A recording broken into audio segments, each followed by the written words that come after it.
प्रभु यीशु मसीह में जय मसीह की। मैं हूं भावना और यीशु हमारा चरवाहा में आपका स्वागत है। आशा करते हैं कि आप सबका हफ्ता बहुत अच्छा सा बीता होगा और आप सब परमेश्वर में आनंदित हुए और परमेश्वर की संगति में आगे बढ़ रहे हैं। आज हम जिस वचन से देखेंगे वह हमें मिलता है उत्पत्ति उसका पहला अध्याय उसके 27वीं आयत में, जहाँ इस प्रकार लिखा है, परमेश्वर ने मनुष्य को अपने स्वरूप के अनुसार उत्पन्न किया, अपने ही स्वरूप के अनुसार परमेश्वर ने उनको उत्पन्न किया, नर और नारी करके उसने मनुष्यों की सृष्टि की। खुदा अपने पाकलाम के पढ़े सुने जाने में आशीष दी। अजीजों, आज हम इस वचन से सीखते हैं कि परमेश्वर ने हमें अपने स्वरूप में बनाया है, नर और नारी के रूप में। लेकिन हम कभी कभी हम अपने आप को तुच्छ जानने लगते हैं कि हम ऐसे क्यों हैं, क्यों हम वैसे नहीं। लेकिन जब हम ये बात अपने मन में सोचते हैं तो हम परमेश्वर की ये बात हमेशा ध्यान रखें कि हम चाहे जैसे हों, चाहे गोरे हों, चाहे काले हों, चाहे नाटे हों, चाहे मोटे हों, चाहे जिस देश के हों, चाहे जैसे हों, लेकिन हमें इस बात का हमेशा ध्यान रखना है कि परमेश्वर ने हमें अपने स्वरूप में बनाया है।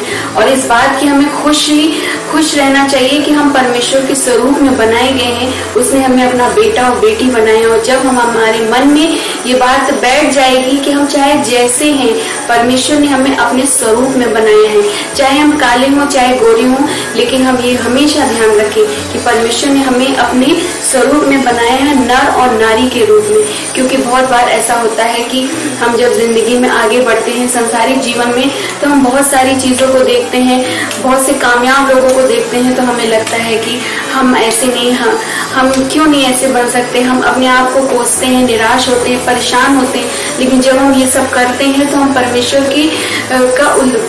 के खिलाफ पाप करते हैं, कि परमेश्वर के विरुद्ध हम पाप करते हैं। क्योंकि परमेश्वर ने तो हमें अपने स्वरूप में बनाया। जब हम अपने स्वरूप में बनाए हैं तो हम सब अपने आप में बेस्ट है। हो सकता है आप में कोई बहुत अच्छी क्वालिटी हो जो दूसरे में ना हो, दूसरे में बहुत अच्छी क्वालिटी हो जो आप में ना हो।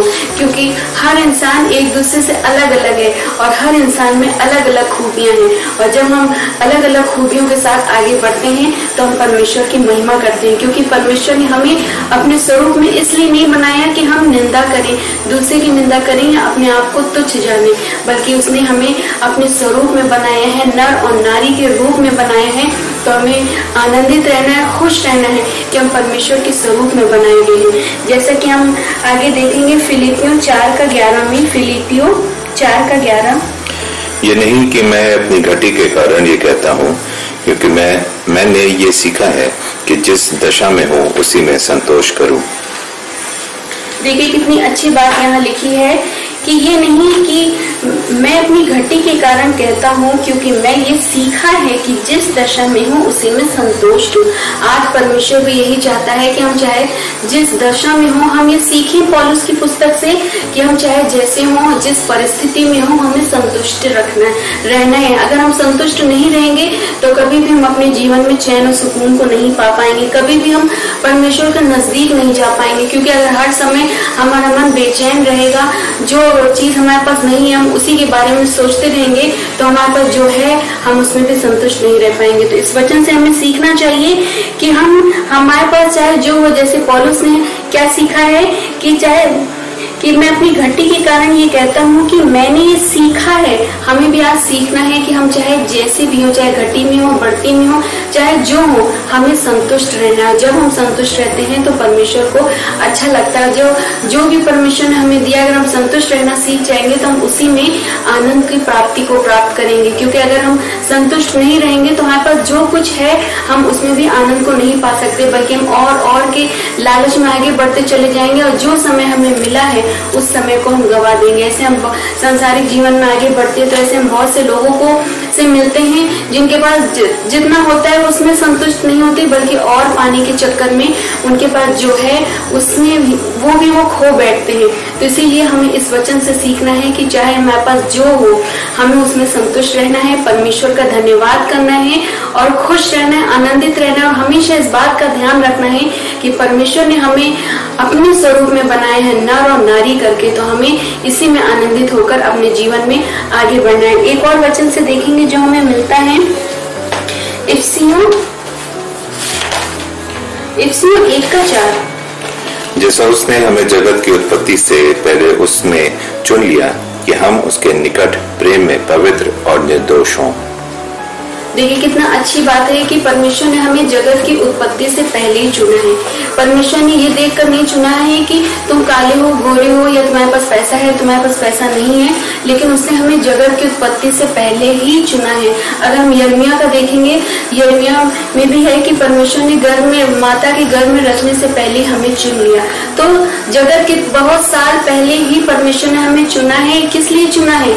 इसलिए नहीं कि हम परमेश्वर ने जो हमें अपने स्वरूप में बनाए हम निंदा करें, बल्कि इसलिए परमेश्वर ने हमें चुना है कि हम उसके मकसद को पूरा कर सके। हर इंसान के जीवन में आज एक कोई ना कोई परमेश्वर का मकसद है, जो परमेश्वर चाहता है कि उस इंसान के जीवन से वो मकसद पूरा हो सके। लेकिन ये तभी पूरा होगा जब हम परमेश्वर के नजदीक बैठेंगे।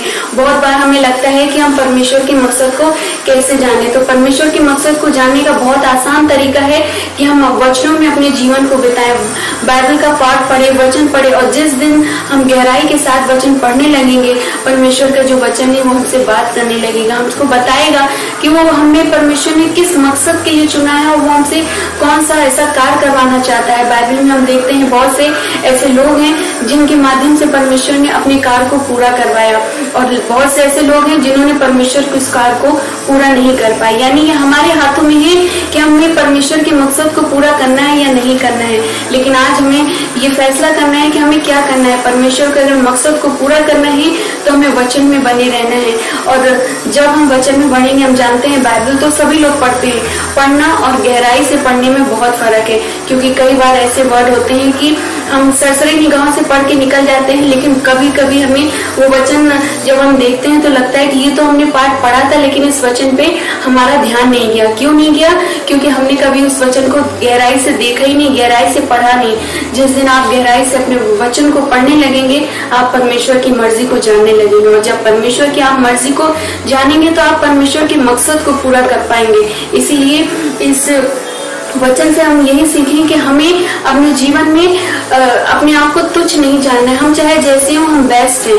परमेश्वर ने हमें अपने स्वरूप में बनाए हैं, नर और नारी के रूप में। हमें अपने आप की किसी से तुलना नहीं करनी है।